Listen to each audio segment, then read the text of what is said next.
សួស្តីបងប្អូនទាំងអស់គ្នាសូមស្វាគមន៍មកកាន់វីដេអូថ្មីដែលវីដេអូថ្ងៃនេះខ្ញុំនឹងលើកយកពីរបៀបក្នុងការប្រើប្រាស់ VPN free ដែលមិនគិតលុយនៅលើ Google Chrome ដែលមានភាពងាយស្រួលក្នុងការប្រើប្រាស់ជាជំហានដំបូងយើងចូលទៅកាន់ Google Chrome បន្តមកទៀតយើងចុចលើពាក្យទ្រេ3នៅចុងខាងស្ដាំផ្នែកខាងលើនេះហើយយើងចូលមកកាន់ពាក្យ extension ហើយជ្រើសរើសពាក្យ manage extension ចូលមកដល់ផ្ទាំងមួយនេះយើងចុចទៅលើ Chrome Web Store មួយនេះហើយយើងចូលមកដល់កន្លែង search bar នេះហើយយើងវាយពាក្យថា VPN ly អូខេពេលនៅលោតចេញនៅពាក្យ VPN នៅខាងលើនេះហើយលើវាមកបន្តមកទៀតវាមកដល់ផ្ទាំងនេះដែលយើងអាចធ្វើការ add VPN នេះទៅកាន់ extension នៅលើ Google Chrome របស់យើងបានអញ្ចឹងយើងចុចនៅលើពាក្យ add to Chrome បន្តមកទៀតយើងចុចពាក្យថា add extension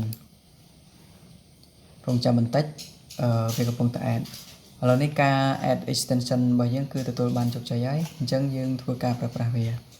អូខេយើងធ្វើការបិទវាសិនមកហើយយើងចុចកន្លែងនេះកន្លែងរូបសញ្ញានេះគឺសញ្ញា extension ចុចលើវាមក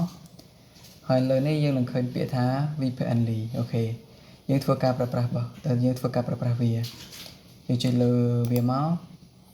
នៅកន្លែងនេះវាចេញមកផ្ទាំងមួយនេះយើងធ្វើការចុច agree and continue ដល់កន្លែងនេះបានន័យថាការដំឡើងនិងការតភ្ជាប់របស់យើងគឺទទួលបានជោគជ័យហើយយើងធ្វើការជ្រើសប្រទេសក្នុងការប្រើប្រាស់យើងចុចលើកន្លែងនេះមកដើម្បី select ប្រទេសអញ្ចឹងនៅក្នុងនេះវាបង្ហាញយើងនៅ4ប្រទេសមានដូចជាប្រទេសអាល្លឺម៉ង់ប្រទេស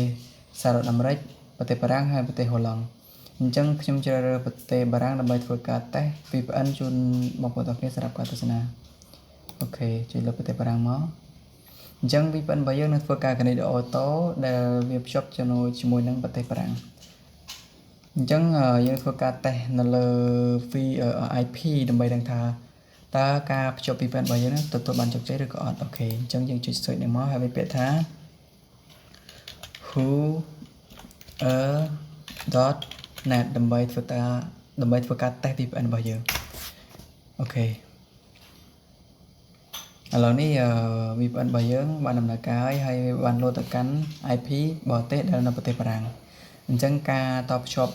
VPN នៅលើ Google Chrome គឺវាមានភាពងាយស្រួលក្នុងការប្រើប្រាស់សម្រាប់បងប្អូនដែលមានតម្រូវការប្រើប្រាស់ចាំបាច់និងត្រូវការលំហអីអាចភ្ជាប់ VPN នេះបានទៅលើ Google Chrome បាន